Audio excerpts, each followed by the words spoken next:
everyone, welcome to our new videos. This is our new YouTube channel. It's me Samjana Thapa. It's me Anu. It's me Rekha.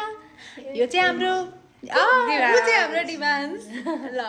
अब चाहिँ हामीहरू डेनमार्कमा बसेर नयाँ like daily लाइफस्टाइलहरू कसरी हामीले चाहिँ गरिरहेको छौँ त नेपालीहरूले हैन अनि डिफ्रेन्ट कन्टेन्टहरू चाहिँ लिएर हामी आउनेछौँ र जसमा चाहिँ केही गल्ती भयो भने तपाईँको साथ सुझाव पाएर हामीले त्यो कुरालाई सुधार्नेछौँ र आशा छ तपाईँहरूले चाहिँ हामीलाई चाहिँ माया गरिदिनुहुन्छ अनि आज चाहिँ हामीहरू चाहिँ विशेष लुपाकको बारेमा चाहिँ डिस्कसन गर्न गइरहेका छौँ जसलाई डान्समा चाहिँ स्मो भन्छ र हामी नेपालीहरूले चाहिँ यसलाई बटर भन्छौँ हैन र यसलाई चाहिँ हामीले कसरी अब बनाउने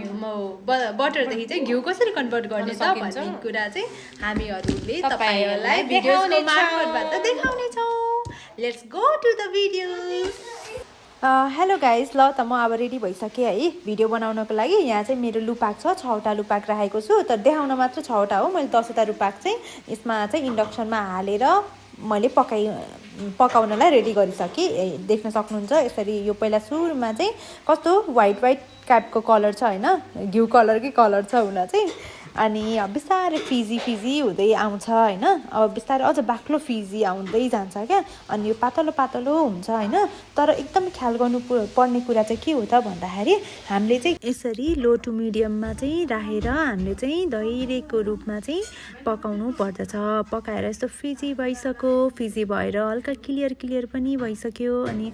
तपाईले देख्न सक्नुहुन्छ यसरी कलरहरू पनि चेन्ज भएर आइरहेको छ है हेर्नु त गोल्डन कलरको भएर आइसक्यो नि अब डार्क कलर भएर क्लियर भइसक्यो है त्यो क्लियर भइसक्यो अब एकछिनसम्म पकाएर यसलाई बिस्तारै निकाल्नुपर्छ हेर्नु मैले निकालेर टेबलमा राखिसकेँ मेरो कन्टेनर पनि रेडी भइसक्यो हैन सिसाको कन्टेनरमा राखेँ भने राम्रो तर मैले चाहिँ सिसाको कन्टेनर नपाएको कारणले गर्दाखेरि चाहिँ प्लास्टिकको कन्टेनरमा राखेको छु र ख्याल पर्ने कुरा के छ त भन्दाखेरि छान्नेले चाहिँ युज गरेर हामीले चाहिँ खनाउनु पर्ने हुन्छ नत्र त्यो चोक्ताहरू पनि झर्छ र घिउ खाँदा मजा आउँदैन है अब चाहिँ यसरी मैले चाहिँ छान्दै कन्टेनरमा खनाउँदैछु खनाएर मेरो घिउ यति राम्रो अनि धेरै भइ पनि सक्यो है त तपाईले पनि यसरी नै आफूले घिउ बनाउन सक्नुहुन्छ र यो चाहिँ हाम्रो लुपाक चाहिँ रिमामा अहिले सेलमा लागि पनि रहेको छ त्यही भएर यो सेलमा लागेको बेला सबैजनाले मौकाको फाइदा उठाउनु होला है त अब यसरी मैले सबै खनाइ पनि सकेँ 2टा कन्टेनरमा भरि पनि सकेँ हैन यो प्लास्टिकको कन्टेनरमा यति धेरै घिउ भइसक्यो है त मेरो अनि अर्को भनेको चाहिँ मैले सिसाको भाँडामा पनि खनाइसकेँ म अब हजुरहरूलाई देखाउँछु यसरी हेर्नुस् त मेरो घिउ रेडी भयो अब यति थकै लागिसक्यो यत्रो पकाउँदा अब नास्ता खानु पर्यो चिसो मौसममा तातो नुडल सुप हाम्रो बाई अनि यो नुडल चाहिँ यो साथीले बनाएकी हो है त thank you for watching my video and यो भिडियो हेरेर मलाई लाइक कमेन्ट सब्सक्राइब गरिदिन नभुल्नु होला बाई